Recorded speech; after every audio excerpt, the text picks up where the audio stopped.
Saaho TV news కి స్వాగతం. ముందుగా ముఖ్యాంశాలు. రానున్న ఎన్నికల సమయంలో కౌరవులను ఎదుర్కోవడానికి నేను సిద్ధం, నాతో రావడానికి మీరు సిద్ధమా అని గళమెత్తిన ముఖ్యమంత్రి. ఏలూరు జిల్లా దెందులూరులో జరిగిన సిద్ధం బహిరంగ సభలో ప్రతిపక్షాలపై విమర్శలు, బాణాలు సంధించిన జగన్మోహన్ రెడ్డి.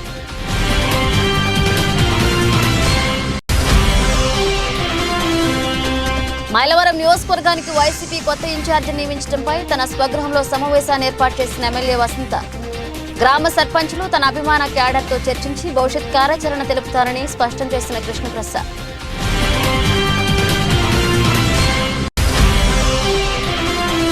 ప్రశాంతమైన విశాఖ వాతావరణం వైసీపీ పాలనతో ఉలిక్కి పడేలా మారిందని ఆరోపించిన పశ్చిమ నియోజకవర్గ ఎమ్మెల్యే పెతకం శెట్టి.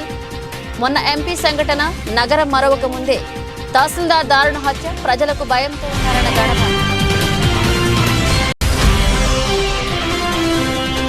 నియోజకవర్గ ప్రజలకు మౌలిక వసతులు కల్పించడమే ధ్యేయంగా జగన్ ప్రభుత్వం పనిచేస్తుందన్న ప్రభుత్వ చీర్ల. రావులపాలెం మండలంలో 15 లక్షలతో నూతనంగా నిర్మించిన బీసీ గౌడ కమ్యూనిటీ హాల్ను ప్రారంభించిన జగ్గిరెడ్డి. ముఖ్యమంత్రి వైఎస్ జగన్మోహన్ రెడ్డి సిద్ధం పేరుతో నిర్వహిస్తున్న ఎన్నికల శంఖారావ సభలు తెలుగుదేశం పార్టీ నేతల గుండెలో రైలు పరిగెట్టిస్తున్నాయని, రామాయణం మహాభారతంలో ఉన్న విలన్లందరూ చంద్రబాబు, ఎల్లో మీడియా దత్తపుత్రుడు రూపంలో ఇక్కడే ఉన్నారు సీఎం జగన్ అన్నారు. ఇక టీడీపీ అధ్యక్షుడు చంద్రబాబు రా కదిలిరా నినాదంపై సీఎం జగన్ వ్యంగ్యాస్త్రాలు సంధించారు. ఇవాళ సీఎం జగన్ దెందులూరులో నిర్వహించిన సిద్ధం సభలో ప్రసంగిస్తూ చంద్రబాబు రా కదిలిరా అంటూ ప్రజలను కాదని పార్టీలను పిలుస్తున్నాడని విమర్శించారు. ప్యాకేజీ కోసం రమ్మని దత్తపుత్రుడిని పిలుస్తున్నాడన్నారు. మరో పార్టీలో ఉన్న వదిరమ్మను కూడా పిలుస్తున్నాడని ఎద్దేవా చేశారు. సైకిల్ను తోయడానికి ఇద్దరిని, సైకిల్ను తొక్కడానికి మరొక ఇద్దరిని తెచ్చుకున్నాడంటూ వ్యంగ్యం ప్రదర్శించారు. మీ జగనన్నకు తోడేళ్లు మద్దతు లేరు, అబద్ధాలు చెప్పడం రాదని, మోసం చేయడం తెలియదు కాబట్టి ఒక అసెంబ్లీకి, ఒక పార్లమెంట్ ఫ్యాన్ మీద నొక్కితే ఇక శాశ్వతంగా చంద్రముఖి బెడత మనకు ఉండదని జగన్ అన్నారు. ఇక చంద్రగ్రహణాలు ఉండవు, లేదంటే చంద్రముఖి సైకిల్ ఎక్కుతుందని, పేదల రక్తం తాకేందుకు గ్లాస్ ఇంటింటికి ఒక డ్రాకులా మాదిరిగా వస్తుందంటూ ప్రతిపక్షాలపై సీఎం జగన్ విమర్శలు గుప్పించారు. మహాభారతము మన కర్మ ఏమిటంటే, మన రాష్ట్రంలో రామాయణము, మహాభారతము ఈ రెండింటిలోని ఉన్న విలన్లంతా కూడా ఓ చంద్రబాబు నాయుడు గారి రూపేనా, ఓ ఈనాడు రూపేనా, ఓ ఆంధ్రజ్యోతి రూపేనా, ఓ టీవీ5 రూపేనా, ఓ దత్తపుత్రుడి రూపేనా, ఇతర పార్టీల్లో ఉన్న చంద్రబాబు నాయుడు గారి కోవొట్టులు, ఇంతమంది తోడేళ్లందరూ కూడా ఏకమై మీ జగన్ చుట్టూ బాణాలు పట్టుకొని రెడీగా ఉన్నారు. ఈరోజు ఆంధ్ర రాష్ట్రంలో చూస్తా ఉన్న పరిస్థితులు గమనిస్తే, కానీ ఈ సీను వారి వైపు నుంచి చూస్తే ఈ సీను ఎలా కనిపిస్తుంది అంటే, జగన్ ఒంటరివాడిలా కనిపిస్తాడు.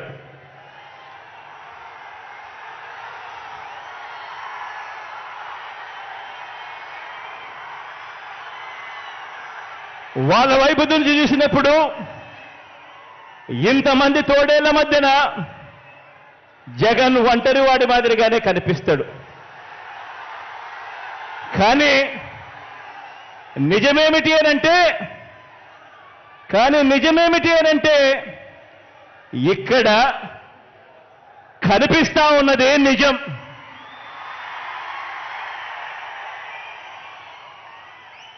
ఇది అసలు సీను. ఇన్ని లక్షల హృదయాలలో, ఇన్ని కోట్ల మంది హృదయాలలో మీ జగన్ మీ గుండెల్లో మీరు స్థానమిచ్చి, మీ ఇంటి బిడ్డగా మీ జగన్ మీ గుండెల్లో. ఎంతో ప్రశాంతంగా ఉండే విశాఖపట్నంలో చిన్నగదిలి రూరల్ తహసీల్దార్ సనపల రమణయ్యను అతి కిరాతకంగా ఇనుపరాడ్లతో కొట్టి కొమ్మాదిలో గల ఆయన నివాస గృహంలోనే హత్య చేయడం చాలా దారుణమని, ఈ హత్యను తెలుగుదేశం పార్టీ తరపున తీవ్రంగా ఖండిస్తున్నామని తెలుగుదేశం పార్టీ విశాఖ జిల్లా మాజీ అధ్యక్షులు రత్నాకర్ అన్నారు. ఈ మేరకు స్థానిక రింగ్ రోడ్ లక్ష్మీనారాయణ నగర్లో గల డివిఆర్ క్యాంపు కార్యాలయంలో ఆదివారం నిర్వహించిన విలేకరుల సమావేశంలో రత్నాకర్ మాట్లాడారు. ఇటువంటి సంఘటనలు చోటు చేసుకోవడంతో ఈ రోజు రాష్ట్రంలో శాంతి భద్రతలు అసలు ఉన్నాయా లేదా అనేది ఒక ప్రశ్నార్థకంగా మారిందన్నారు. ఒక ఫస్ట్ క్లాస్ మెజిస్ట్రేట్ హోదా కలిగిన తహసీల్దార్లకే రక్షణ లేకుండా పోయిందన్నారు. అర్ధరాత్రి సమయంలో ఇంట్లోకి చొరబడి ల్యాండ్ మాఫియా వచ్చి హత్య చేసినా ఇప్పటికీ పోలీసు వ్యవస్థ హత్య చేసిన వారిని పట్టించుకోకపోవడం చాలా విచిత్రంగా ఉందన్నారు. అందరికీ నమస్కారం. ఈరోజు విశాఖపట్నంలో ప్రశాంతంగా ఉండేటువంటి విశాఖపట్నంలో చిన్నగదిలి రూరల్ ఎంఆర్ఓ సనపల రమణయ్య గారు వారిని అతి కిరాతకంగా ఇనపరాడ్లతో బాది కొమ్మాదిలో వారింట్లోనే హత్య చేయడం జరిగింది. ఇవాళ రాష్ట్రంలో శాంతి భద్రతలు అసలు ఉన్నాయా లేవా అనేటువంటిది పెద్ద ప్రశ్నార్థకంగా మారింది. ఒక ఫస్ట్ క్లాస్ మేజిస్ట్రేట్ ఎంఆర్ఓ ఆయనకే రక్షణ లేదు. ఆయన్నే విశాఖపట్నం నడిబొడ్డున ఆయన ఇంట్లోనే అర్ధరాత్రి ల్యాండ్ మాఫియా వచ్చి ఆయన్ని హత్య చేస్తే ఇంకా ఈ రోజు ఇప్పటికి కూడా పోలీస్ వ్యవస్థ ఎవరైతే దోషులు ఉన్నారో ఎవరైతే చంపిన వాళ్ళని ఇప్పటి వరకు పట్టుకోకపోవడం అనేటువంటిది చాలా విచిత్రంగా ఉంది. ఇవే కాదండి, గత రోజులు మనం చూసినట్లయితే అసలు ఆడవాళ్ళు రోడ్డు మీదకి వెళ్ళి మళ్ళీ తిరిగి భద్రతగా ఇంటికి వస్తారా లేదా అనేటువంటిది సందేహంగా మారింది ఇవాళ ఆంధ్ర రాష్ట్రంలో. ఇది చాలా అన్యాయం. ఇవాళ విద్యార్థి మైలవరం నియోజకవర్గానికి నూతనంగా మైలవరం జెడ్పీటీసీ సర్నాల తిరుపతిరావుని నియమించిన విషయం తెలిసిందే. ఈ విషయాన్ని జీర్ణించుకోలేని సిట్టింగ్ ఎమ్మెల్యే వసంత వెంకటకృష్ణ ప్రసాద్ ఆదివారం తన స్వగృహంలో మండల స్థాయి నాయకులతో ఈరోజు చర్చలు జరిపానని, రేపు గ్రామ సర్పంచ్లు కార్యకర్తలను క్యాడర్తో చర్చిస్తానని, అనంతరం నా భవిష్యత్ కార్యాచరణ రేపు సాయంత్రం 3 గంటలకు జరగనున్న విలేకరుల సమావేశంలో చెబుతానని తెలిపారు. ఇది ఇలా ఉండగా వారి తండ్రి మాజీ హోంమంత్రి వసంత నాగేశ్వరరావు మా అబ్బాయి టీడీపీలో చేరారు అని చెప్పడం విశేషం.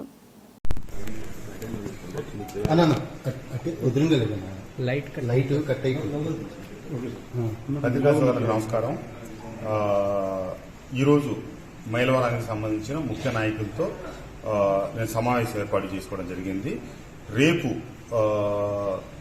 సర్పంచ్లు, ఎంపీటీసీలు, మిగతా కార్యకర్తలు, ముఖ్య నాయకులు అందరితో అంటే ఈరోజు ఓన్లీ మండల పార్టీ ప్రెసిడెంట్లు తదితరులతో ఏర్పాటు చేశాను. రేపు పూర్తి స్థాయిలో రేపు 12 గంటలకి ఇక్కడే కార్యకర్తల సమావేశం ఉంది. వాళ్ళతో మాట్లాడిన తర్వాత అన్ని చర్చించిన తర్వాత రేపు 3 గంటలకు తెలుసు కదా మీకు అన్ని వివరాలు తెలిసి మరి నన్ను అడగటం ఎందుకు. రేపు 3 గంటలకి మీకు అన్ని వివరాలు నమ్ముకొని చాలా మంది ఉన్నారు, వాళ్ళంతా కూడా అందుకే వాళ్ళందరితో మాట్లాడకుండా నేను ఏది పడితే మీడియాలతో మాట్లాడితే ఏం బాగుంటుంది, ఎంతవరకు చెప్పండి. అందుకని నేను ప్రశాంతమైన విశాఖ వాతావరణం వైసీపీ పాలనలో ఉలిక్కిపడేలా మారిందని పశ్చిమ నియోజకవర్గ శాసనసభ్యుడు గణబాబు అన్నారు. ఆదివారం ఉదయం గోపాలపట్నంలోని ఆయన స్వగృహం నందు ఏర్పాటు చేసిన విలేకరుల సమావేశంలో ఎమ్మెల్యే గణబాబు మాట్లాడుతూ, మొన్న ఎంపీ ఇంట్లో జరిగిన సంఘటన నగరం మరవక ముందే తహసీల్దార్ దారుణ హత్య ప్రజలను భయభ్రాంతులకు గురిచేసిందన్నారు. దీంతో తోడు ఉపాధి లేక యువత చెడు మార్గాల్లో పయనిస్తున్నారని ఆవేదన వ్యక్తం చేశారు. దేశంలో ఎక్కడ గంజాయి వ్యాపారం జరిగినా దాని మూలాలు ఆంధ్ర రాష్ట్రంతో ముడిపడి ఉంటున్నాయని ఆరోపించారు. వీటన్నింటికీ ప్రత్యక్షంగా పరోక్షంగా వైసీపీ సర్కారే బాధ్యత వహించి పటిష్టమైన చర్యలు చేపట్టాలని సూచించారు. చాలా లా అండ్ ఆర్డర్ అనేటువంటిది స్ట్రాంగ్గా ఉన్నటువంటి నేషన్కి లేకపోతే ఆ స్టేట్కే ఈరోజు ఇన్వెస్టర్ వస్తాడు. ఇన్వెస్టర్ వస్తేనే కానీ యూత్కి ఎంప్లాయ్మెంట్ రాదు. యూత్ ఈరోజు గంజాయి వైపు వెళ్ళి పాడయ్యే పరిస్థితి మన రాష్ట్రంలో నెలకొందంటే మనమందరూ కూడా ఒకసారి చేస్తున్నట్టే లెక్క. పూర్తిగా ప్రమోట్ చేస్తూ గంజాయిని రాష్ట్రంలో ఒక మేజర్ ఇండస్ట్రీ లాగా పెంచి పోషిస్తున్నట్టు కనపడతా ఉంది. యువతను పెడద్రోవ పెట్టించారు. ఈరోజు మన సభ చూస్తే ఇంటర్మీడియట్ పరీక్ష వాయిదా అయ్యేటువంటి ఒక రాజకీయ సభ పెట్టడానికి యువత భవిష్యత్తు ముడిపెట్టే పరిస్థితి. అంటే బస్సులు కావాలి కాబట్టి ఎగ్జామ్ పోస్ట్పోన్ చేసేటువంటి నిర్ణయాలు అంటే అసలు యువతకి మీరు ఇచ్చేటువంటి సంకేతం ఏంటి? విశాఖ లాంటి ఒక ప్రశాంతమైన వాతావరణంలో ఉండేటువంటి నగరంలో ఈ వరుస సంఘటనలు ఈ నేపథ్యంలో అసలు మనకి అభివృద్ధి అనేటువంటిది ఏ రకంగా అందిస్తారు? ఒక ఒక గంజాయి అనే కాదు, ఇన్వెస్టర్ని నియోజకవర్గ ప్రజలకు మౌలిక వసతులు కల్పించడమే ధ్యేయంగా జగన్ ప్రభుత్వం పనిచేస్తుందని ప్రభుత్వ ఎమ్మెల్యే చిర్లా జగ్గిరెడ్డి అన్నారు. రావులపాలెం మండలం ఈతకోట గ్రామంలో 15 లక్షలతో నూతనంగా నిర్మించిన బీసీ గౌడ కమ్యూనిటీ హాల్ను చిర్లా ప్రారంభించారు. అదేవిధంగా 25 లక్షలతో నిర్మించిన సచివాలయం 1 నూతన భవనం, 43 లక్షల రూపాయలతో సచివాలయం 2 భవనం, 23.94 లక్షలతో నిర్మించిన రైతు భరోసా కేంద్రం భవనాలను ప్రారంభించారు. మరియు కొత్తపేట గ్రామ శివారు పెదగుళ్లపాలెం నందు రామాలయం ముందు 10 లక్షల రూపాయలతో నిర్మించిన షెడ్డును ఎమ్మెల్యే చిర్లా జగ్గిరెడ్డి ప్రారంభించారు. చిన్నగుళ్లపాలెం నందు 1,90 లక్షల రూపాయలతో నిర్మించనున్న రోడ్డు పనులను ఎమ్మెల్యే చిర్లా జగ్గిరెడ్డి శంకుస్థాపన చేశారు. ఈ సందర్భంగా మాట్లాడుతూ గతంలో గౌడనులకు ఇచ్చిన మాట నిలబెట్టుకున్నామని ఎమ్మెల్యే చిర్లా జగ్గిరెడ్డి పేర్కొన్నారు. ఈ కార్యక్రమంలో వైసీపీ నాయకులు, కార్యకర్తలు పాల్గొన్నారు.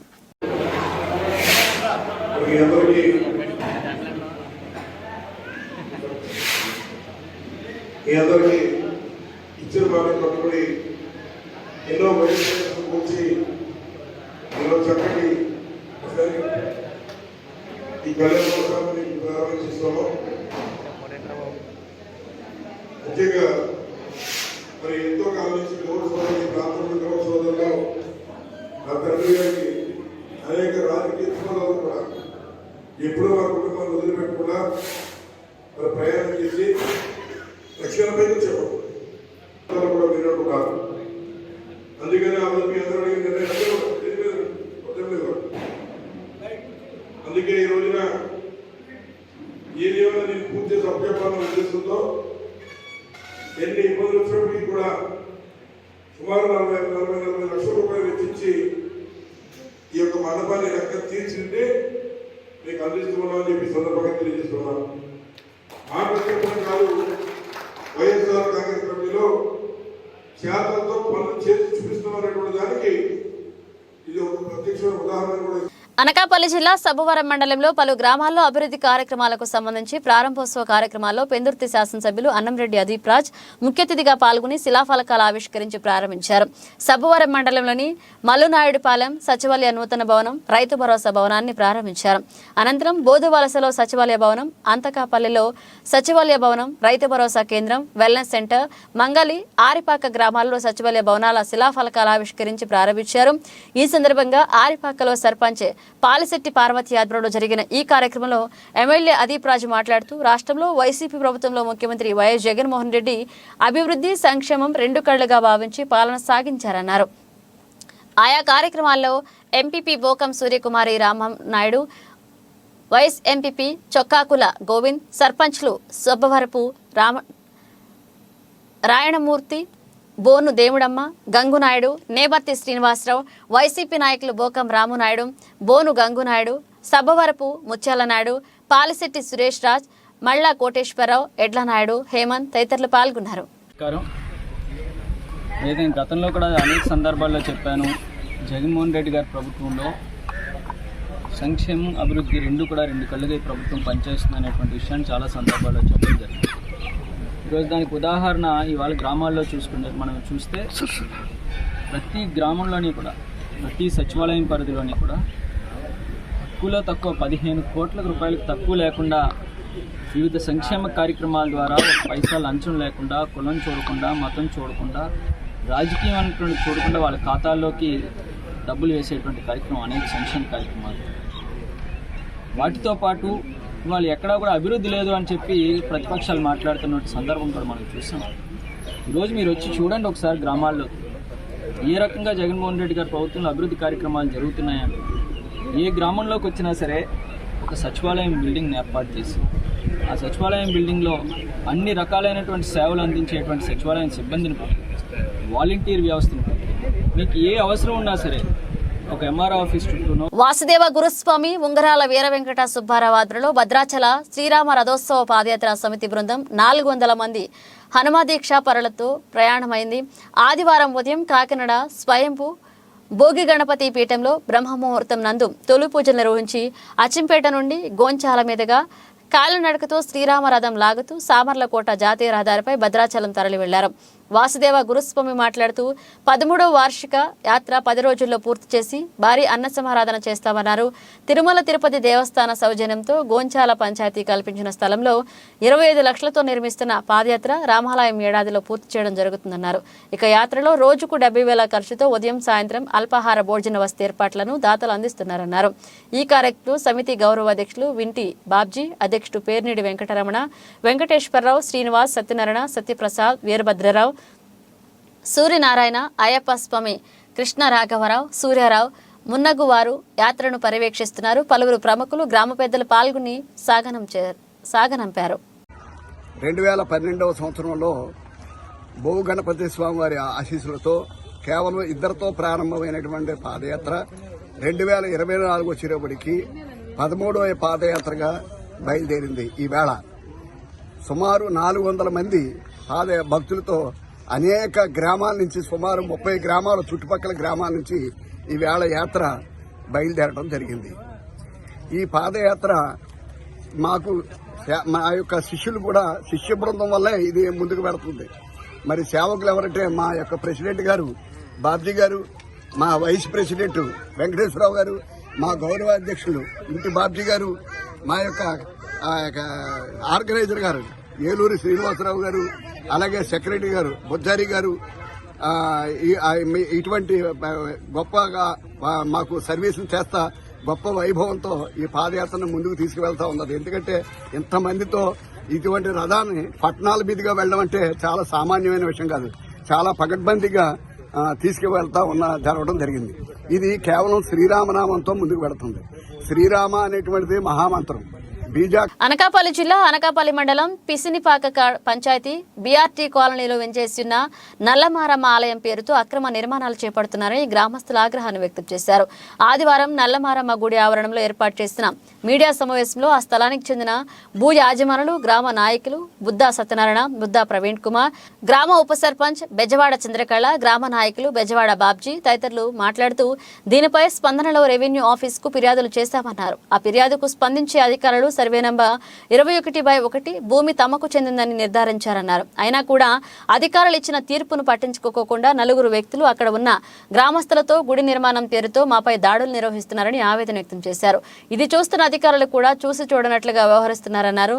గుడి నిర్మాణానికి కావాల్సిన భూమి మమ్మల్ని సంపాదిస్తే మేమిస్తామంటున్నాం కదా, కానీ మాకు తెలియకుండా అక్రమంగా కడుతున్నారని అన్నారు. ఆలయానికి గతంలో 7 లక్షల రూపాయలతో అభివృద్ధి పనులు చేశామని, నేడు అవి ఏమీ పట్టించుకోకుండా ఆలయ నిర్మాణం పేరుతో అక్రమ కట్టడాలకు పాల్పడుతున్నారన్నారు. దీనిపై వెంటనే అధికారులు స్పందించి తమకు న్యాయం చేయాలని కోరారు. రోజు ఇక్కడికి విచ్చేసిన ప్రింట్ ఎలక్ట్రానిక్ మీడియా ప్రతినిధులకి, మిత్రులకి, స్నేహితులకి, మా శ్రేయభిలాషులకి అందరికీ సాధారణంగా స్వాగతం పలుకుతూ మనస్ఫూర్తిగా ధన్యవాదాలు తెలియజేస్తున్నాను. ఈరోజు విషయానికి వస్తే, ఇక్కడ అంటే బీఆర్టీ కాలనీ ఆపోజిట్లో పిసినగాడ పంచాయతీ సర్వే నెంబర్ 21లో ఉన్న మా సైట్లో నల్లమారమ్మ తల్లి గుడి ఉందని చెప్పి మాకు ఆర్డర్ అనేది రావడం జరిగింది. ఈ ఆర్డర్ 2004లో మేము సివిల్ సూట్ వేస్తే, 2008లో డిక్లరేటరీ సూట్ వేస్తే, 2015లో ఆర్డర్ వచ్చింది. దీన్ని బట్టి ఏంటంటే నల్లమారమ్మ తల్లి గుడి మొత్తం పూర్తిగా 21/1 సర్వే నెంబర్లో ఉన్నట్టు వచ్చింది ఈ ఆర్డర్ కాపీలో. దాని తర్వాత విషయానికి వస్తే, ఆర్టీఐలో నేను ఈ మధ్య అధికారులకి ఇక్కడ వివాదం జరుగుతుంది కాబట్టి, గుడికి సంబంధించి అక్రమ కట్టడాలు జరుగుతున్నాయి కాబట్టి అధికారులకి అప్లికేషన్ పెట్టడం జరిగింది. అధికారులు రాతపూర్వకంగా ఇచ్చిన ఈ పత్రాలు మీ అందరికీ చూపిస్తూ వివరణ ఇవ్వడం జరుగుతుంది. దీనికి సంబంధించి దేశవ్యాప్తంగా బీజేపీ పాలిత రాష్ట్రాల్లో డబుల్ ఇంజిన్ ప్రభుత్వం ఏర్పాటు చేసి దేశాన్ని, రాష్ట్రాన్ని అభివృద్ధి చేస్తున్నట్లుగానే ఆంధ్రప్రదేశ్లోనూ డబుల్ ఇంజిన్ ప్రభుత్వం రావాలని, ఆ దిశగా ప్రతి బీజేపీ కార్యకర్త పనిచేయాలని బీజేపీ రాష్ట్ర కన్వీనర్ ఉన్ని కృష్ణన్ పిలుపునిచ్చారు. కాకినాడ జిల్లా తునిలో బీజేపీ పట్టణ అధ్యక్షులు పడాల విశ్వనాథ్ ఆధ్వర్యంలో ఏర్పాటు చేసిన మన సంకల్పం వికసిత్ భారత్ నియోజకవర్గ సమావేశంలో సుమారు 40 మంది యువత బీజేపీ పార్టీలో చేరారు. ఈ సందర్భంగా ఆయన మాట్లాడుతూ, దేశంలో మోదీ సర్కార్ ప్రజారంజిక పాలన అందిస్తూ దేశాన్ని ప్రపంచంలోనే అగ్రగామిగా నిలుపుతుందన్నారు. ప్రధాని మంత్రి మోదీ యువత అభివృద్ధి కోసం వివిధ సంక్షేమ పథకాలను అమలు చేసి దేశానికి యువశక్తి అందిస్తున్నారన్నారు. ఆంధ్రప్రదేశ్లో బీజేపీ ప్రభుత్వం ఏర్పాటు చేయవలసిన అవసరం ఎంతైనా ఉందని ఈ సందర్భంగా తెలిపారు. ప్రతి కార్యకర్త బీజేపీ బలోపేతానికి కృషి చేయాలని పిలుపునిచ్చారు. ఈ కార్యక్రమంలో assembly convener Velugula Venugopal, assembly incharge DV Suryanarayanaraju, జిల్లా ఉపాధ్యక్షులు Pragada Chakradhar, co convener Lalam Lavaraju, PMJ KKY రాష్ట్ర ప్రెసిడెంట్ ఆచంట శ్రీకాంత్, కొల్లబత్తుల ప్రవీణ్, పార్టీ నాయకులు, కార్యకర్తలు, యువత పాల్గొన్నారు. ఈరోజు ముఖ్యంగా భారతీయ జనతా పార్టీ వ్యవస్థాపకులు లాల్కృష్ణ అద్వానీ గారికి భారతదేశంలో అత్యున్నతమైనటువంటి మరి పదవి ఏదైతే ఉందో, అత్యున్నతమైనటువంటి అవార్డు ఏదైతే ఉందో మరి ఇవ్వడం జరిగింది. దీంట్లో ముఖ్యంగా ఎందుకంటే ఇతను భారతీయ జనతా పార్టీ కాదు, అంతమంది జనసంఘ్ కాదు, వీటిలన్నింటిలోనే పని చేసుకొని వచ్చి అతను రాజకీయ జీవితం 78 సంవత్సరాల రాజకీయ జీవితంలో మరి ఈ పురస్కారం ఇవ్వడం అనేది జరిగింది. దీనికి గాను ఆయనకి ఆత్రేయపురం మండలం ర్యాలీ గ్రామానికి చెందిన ప్రముఖ నాయకులు, మాజీ సర్పంచ్, నియోజకవర్గ రాజకీయాలలో మంచి పట్టున్న పెరిచెర్ల నరసింహరాజు మనవడు పెరిచెర్ల పుల్లంరాజు వర్మ వైసీపీకి రాజీనామా చేసి తన అనుచరులతో కలిసి తెలుగుదేశం పార్టీలో చేరారు. వీరికి రాష్ట్ర టీడీపీ ఉపాధ్యక్షులు, కొత్తపేట నియోజకవర్గ టీడీపీ ఇన్ఛార్జ్ బండారు సత్యానందరావు కండువా కప్పి పార్టీలోకి సాధారణంగా ఆహ్వానించారు. ఈ కార్యక్రమానికి ముఖ్య అతిథులుగా అమలాపురం పార్లమెంట్ నియోజకవర్గ టీడీపీ ఇన్ఛార్జ్ గంటి హరీష్ మాధుర్, ముమ్మిడివరం మాజీ ఎమ్మెల్యే దాట్ల సుబ్బరాజు పాల్గొన్నారు. ఈ సందర్భంగా బండారు మాట్లాడుతూ, ఏనాడైతే తెలుగుదేశం పార్టీకి అండగా జనసేన అధ్యక్షులు పవన్ కళ్యాణ్ మద్దతు పలికారు, ఆ రోజే తెలుగుదేశం జనసేన అధికారం తేటతెల్లమైందని, దీనిని మనమందరం ముందుకు తీసుకువెళ్లాలని పిలుపునిచ్చారు. అమలాపురం పార్లమెంట్ నియోజకవర్గ తెలుగుదేశం పార్టీ ఇన్ఛార్జ్ హరీష్ మాధుర్ బాలయోగి మాట్లాడుతూ, నా తండ్రి దివంగత గంటి మోహనచంద్ర బాలయోగి మా కుటుంబం పట్ల మీరు చూపుతున్న ప్రేమ, అభిమానం వెలకట్టలేనిదని, నాకు చాలా ఉత్సాహంగా ఇస్తుందని, నా తండ్రి బాలయోగి ఆశయాలకు అనుగుణంగా మీ అందరికీ కలుపుకుని ముందుకు వెళుతూ రాబోయే రోజుల్లో కోనసీమ జిల్లా అభివృద్ధికి అహర్నిశలు కృషి చేస్తా అన్నారు. ఏదో చిన్న సరదాగా తిరగటం, వాళ్ళ ఇంటికి వీళ్ళింటికి వెళ్ళటం, రాజేశ్వరరావు గారు కూడా తిరగటం ఇలా చేసేవాడిని. అటువంటి టైం నుంచి ఏదో ఒక వర్గం మొత్తం ఒకరిని నమ్ముకుని చేసేవాళ్ళం. అప్పట్లో సలా స్వామినాయుడు గారు ఓడిపోవడం జరిగింది కాంగ్రెస్ కింద. మన సత్యానందరావు గారు అప్పుడు నెగ్గారు. అప్పటి నుంచి ఈరోజు దాకా ఎప్పుడు కూడా రాజకీయంగా ఎప్పుడు వదిలి వెళ్ళలేదు. ఏదో రూపంలో మా ర్యాలీ గ్రామం కోసం నేను మైలవరం ఎమ్మెల్యే వసంత వెంకటకృష్ణ ప్రసాద్, విజయవాడ ఎంపీ కేసినేని నాని, సృజనా చౌదరిపై మాజీ మంత్రి దేవినేని ఉమా మహేశ్వరరావు విరుచుకుపడ్డారు. ఎన్టీఆర్ జిల్లా మైలవరం నియోజకవర్గం గుంటుపల్లి గ్రామంలో జరిగిన town hall meeting with leaders కార్యక్రమంలో మాజీ మంత్రి దేవినేని ఉమామహేశ్వరరావు మాట్లాడుతూ, ప్రజలకు సేవల కోసం కాకుండా వారి స్వార్థ ప్రయోజనాల కోసం రాజకీయ రంగులు మార్చే నాయకులు వలస వస్తున్నారని, అటువంటి వారి పట్ల అప్రమత్తంగా ఉండాలన్నారు. 100 కోట్లు ఇస్తామని వస్తున్న రాజకీయ వ్యభిచారులని తరిమి కొట్టాలని పిలుపునిచ్చారు. ఫిబ్రవరి 2వ వారం నుండి రెడ్డిగూడెం మండలం అన్నారావుపాలెం నుంచి ప్రచారం ప్రారంభిస్తామని తెలిపారు. ఈ కార్యక్రమంలో టీడీపీ నేతలు, కార్యకర్తలు పాల్గొన్నారు. అధికారంలో తెచ్చుకోవడానికి అందరం కలిసి 2వ వారంలో అన్నేరావుపేటలో తెలుగుదేశం పార్టీ ఎన్నికల ప్రచారం ప్రారంభం చేస్తున్నారు.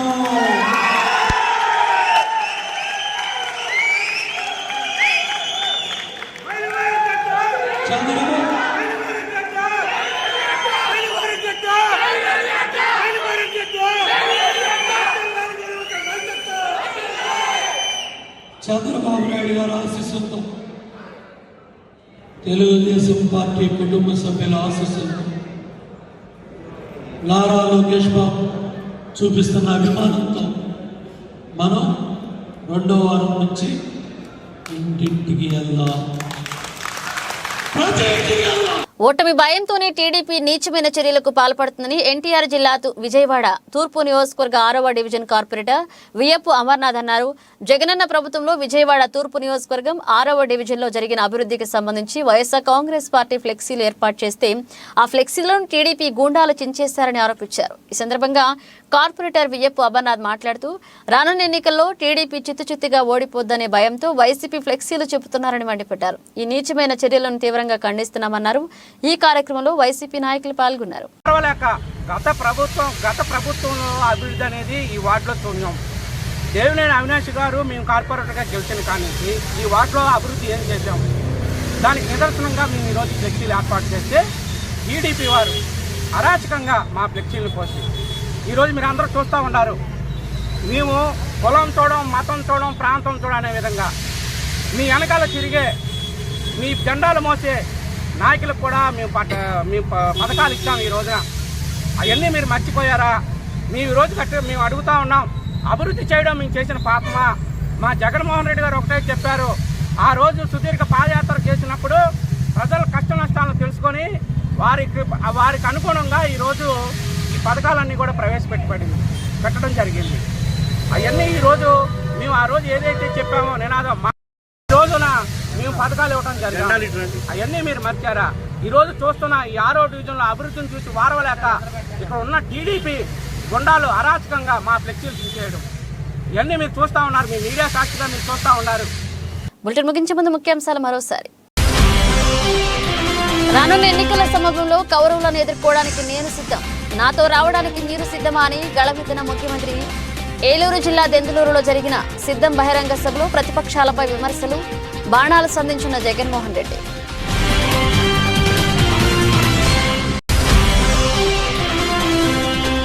మైలవరం నియోజకవర్గానికి వైసీపీ కొత్త ఇన్ఛార్జి నియమించడంపై తన స్వగృహంలో సమావేశాన్ని ఏర్పాటు చేసిన ఎమ్మెల్యే వసంత. గ్రామ సర్పంచులు తన అభిమాన క్యాడర్తో చర్చించి భవిష్యత్ కార్యాచరణ తెలుపుతారని స్పష్టం చేసిన కృష్ణప్రసాద్.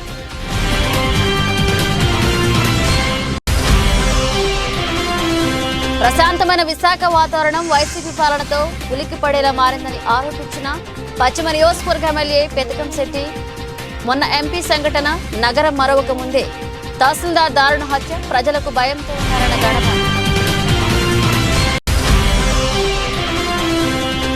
నియోజకవర్గ ప్రజలకు మౌలిక వసతులు కల్పించడమే ధ్యేయంగా జగన్ ప్రభుత్వం పనిచేస్తుందన్న ప్రభుత్వ చీర్ల. రావులపాలెం మండలంలో 15 లక్షలతో నూతనంగా నిర్మించిన బీసీ గౌడ కమ్యూనిటీ హాల్ను ప్రారంభించిన జగ్గిరెడ్డి. ఇవి ఇప్పుడు ఒక అప్డేట్స్. మన అప్డేట్స్తో మళ్ళీ కలుద్దాం.